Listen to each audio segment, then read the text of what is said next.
दादा आज पुण्यात आहात, कोर्टाचं काय नेमकं प्रकरण आहे? आज कोर्टात किती वाजता जाणार आहे? नाही, ते तर सगळ्यांना माहीतच आहे. मान्य न्यायालयाचं तर मला पण सगळ्यांनाच माहिती आहे. पण आपण सन्मान करतो ना लोकशाहीचा, न्यायदेवतेचा. नंतर थोडं फोकस लागलं ना तर माणूस लक्ष देत नाही. म्हणजे हे रिअल आहे. तुम्ही तुमच्या उभ्या जीवनातला रोज बघता या गोष्टी. माणूस उलशी फोकस लागला की कोणालाच किंमत देत नाही. आपण न्यायदेवतेला खूप मानतो, त्याच्यामुळं टाळत नाही. म्हणून आजही तर त्या निमित्ताने न्यायदेवतेच्या तारीख होती त्या तारखेला आलो. तुम्ही स्वतः नागपूरला जाऊन आलात, शेतकऱ्यांची भेट घेतली, आता बच्चू कडू सुद्धा मुंबईत जाऊन आलेत. कसं बघता या संपूर्ण या प्रकरणाकडे? आणि शिवाय आता कर्जमाफीचं आश्वासन सुद्धा या सरकारने दिलं. आश्वासनानं नाही होणार बघा. आजची परिस्थिती इतकी भयानक आहे शेतकऱ्यांची. तुमच्या आश्वासनावर जगू शकत नाही शेतकरी. ही प्युअर फसवणूक आहे. ही शेतकऱ्यांची गोरगरीब महाराष्ट्रातल्या जनतेची ही प्युअर फसवणूक आहे. तुम्ही आश्वासनं देताल, तुम्ही सांगणार की आम्ही शब्द देतो. आज शब्दावरती पोट भरणार नाही आहे. लोकांच्या घरात लेकरांना वह्या आणि साधे पुस्तकं सुद्धा राहिलेली नाही. इतकी भयानक विदारक परिस्थिती शेतकऱ्याची झाली. त्यांच्या जनावरापासून पिकापासून सगळं वाहून गेलं. आणि तुम्ही शब्द देणार किंवा आश्वासन देणार याच्यावरती शेतकरी जगू शकणार नाही. फसवलं, पुन्हा एकदा शेतकऱ्यांना सरकारनं फसवलं. होणारच नाही बाया. देवेंद्र फडणवीस काय म्हणाले की 30 जून 2026 पर्यंत आम्ही शिष्टमंडळासोबत तारीख ठेवली आहे. त्या तारखेपर्यंत आम्ही सरसकट कर्जमाफी करू. पण त्याला अजून 6 महिन्याचा अवधी आहे. 2 ऋतू उलटून जातील. तेवढ्यात शेतकऱ्यांना मदत ही शेवटी मिळणारच नाही असं वाटतंय का? 30 जून म्हणजे मेला ना शेतकरी तोवर. आता त्याला संकटातून शेतकऱ्यांना बाहेर काढणं गरजेचं आहे. तुम्हाला आत्ता गरज आहे तातडीची मदतीची. म्हणजे एखाद्या पेशंटला आत्ता हॉस्पिटलला नेऊन इंजेक्शन देण्याची गरज आहे. तुम्ही म्हणताय त्याला 6 महिन्यांना नेऊ, ते जगणारच नाही आहे. ही सरकारनं चालवलेली शेतकऱ्यांची 100% फसवणूक आहे. आणि याचे परिणाम सरकारला भोगावे लागणार आहेत. मराठवाड्यामध्ये जास्त नुकसान झालं होतं. दिवाळी आधी मदत देतो म्हणते होती. शेतकऱ्यांची दिवाळी काळी झाली का? काय मुख्यमंत्र्यांवर विश्वास ठेवायचा का नाही? आता काय ठेवायचं? आता काय विश्वास ठेवायचा? विश्वास ठेवायला की केलं काय केलं? 4-4 आणि 3-3 हजार रुपये शेतकऱ्यांच्या खात्यावर पडायले. काहींच्या खात्यावर तर नाहीच आहेत. काहीला 7,000 पडायले. काहींच्यात आणखीन मिळच लागत नाही. कोणाचे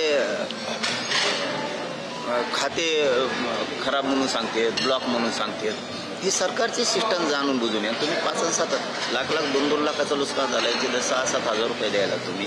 त्याचं जे पीक होतं त्याच्यातलं सडलेलं पीक काढणीलाच 10-10 हजार रुपये, 15-15 हजार रुपये शेतकऱ्यांचे गेले. ही रिअल परिस्थिती. आणि तुम्ही जर त्या शेतकऱ्याच्या भावनेशी खेळणार असाल तर शेतकरी तुम्हाला सोडत नाही. अरे जून म्हणजे काय? जून कुठं आहे? तर किती साधं उदाहरण आहे ना. एखादा पेशंट आता खूप आजारी आहे, त्याला आत्ता दवाखान्यात न्यायचं आहे. तुम्ही म्हणता त्याला 6 महिन्यांनी होतं मरण ना. ते इतका मूर्खपणाचं लक्षण सरकारमध्ये असायला नाही पाहिजे. परंतु आता याचे दुष्परिणाम भोगावं लागले. तिकडं ज्यांनी आंदोलन केलं त्यांच्यावर गुन्हे दाखल झाले. बच्चू कडू, तिकडं शेतकरी सगळे जे रस्त्यावर आले होते, रस्ता जाम केला म्हणून गुन्हे दाखल केले. 300 जणांना केदा मोगलाईपेक्षा भयंकर वागायला लागले सरकार. म्हणजे आता आमचं बी उदाहरण जर द्यायचं ठरलं ना, मुंबईहून आलेलो आता आम्ही 1.5-2 महिने झाले आंदोलनात. काही पोरांना आमच्या आत्ता नोटिसा द्यायला लागलेत, म्हणजे गुन्ह्याच्या. तुम्हाला करायचं, तुमचा इतका ॲक्टिव्ह आहे कायदा तर तेव्हाच करायचे त्याच दिवशी. इतक्या दिवसानं का? म्हणजे काय नुसतं सूड भावनेनं वागायचं. आम्ही म्हणतो ते ऐका, नाहीतर तुमच्यावरती गुन्हे दाखल करू, तुमच्या मागे ED लावू, तुमच्या मागे SIT लावू, तुमच्यावर खोटे गुन्हे दाखल करू. नसतं आमच्या बाजूनं, आमच्या आमदाराच्या बाजूनं, आमच्या पक्षाच्या बाजूनं, सत्तेच्या बाजूनं राहा, बोला. नसता मग गुन्हे करून तुम्हाला मध्ये फेकणार. पहिलं असं नव्हतं. पहिलं काय होतं? विरोधाला विरोध केला ना तर ते मान्य करायचे. असं जिरी सांगत नव्हते. जाणून बुजून वैयक्तिक मॅटर काढणार, काही पण कोर्टाने करणार, खोटे गुन्हे दाखल करणार, त्याच्यावरती पोलिस पाठीमागं पाठवणार. म्हणजे ही दडपशाही, म्हणजे ही मोगलाईपेक्षा भयंकर चालवले सध्या. आता तुमच्या म्हणण्यानुसार समजा नागपूरच्या आंदोलकांवरती गुन्हे दाखल झाले. काय केलं? नुसत्या रस्त्यालाच बसले ना, दुसरं काय केलं? आणि मग सरकार जर ऐकत नसेल शेतकऱ्यांसाठी तर रस्त्यावर नाही बसायचं तर कुठं बसायचं? एक माध्यम असतं, सरकारने आपला आवाज ऐकण्याचं एक माध्यम असतं. त्याच्यामुळं गोरगरीब लोक उठतात, शेतकरी उठतात आणि रस्त्यावरती बसतात. त्याच्यासाठी गुन्हे दाखल करायची काय गरज? त्याच्यावरती गुन्हे दाखल करायचे. अहो तुमचा नुसता तापा चालला तर 4-5 घंटे ट्रॉफिक जाम राहते शहरातली. तेव्हा गुन्हे दाखल होतात का मंत्र्यांवरती? मग तेव्हा होतात का?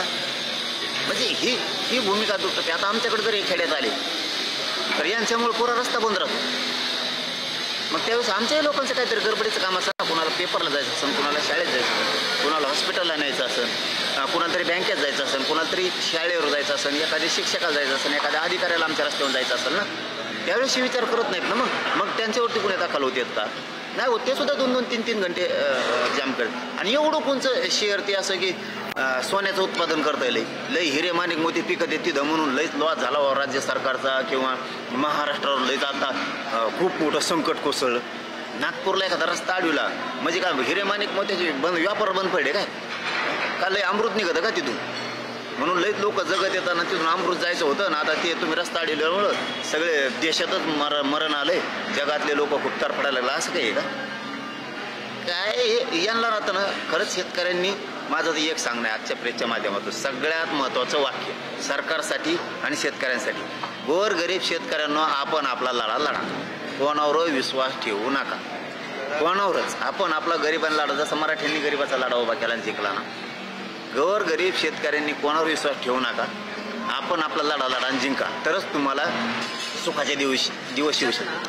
फडणवीसांनी शब्द असा दिलाय की उच्चस्तरीय समिती स्थापन करू. समितीचा कारभार, समितीचा व्यवहार तुम्ही जवळून बघितलाय. प्रत्येक विषयात समिती तुमच्या आंदोलनात स्थापन केली. ही समिती काय सकारात्मक देईल अहवाल असं वाटतंय सरकारला? समित्या फेमित्या मान्य नाही, हे बंद करून टाका. तुम्हाला सांगितलं ना सरसकट कर्जमुक्ती द्या. काय भेद करायचा?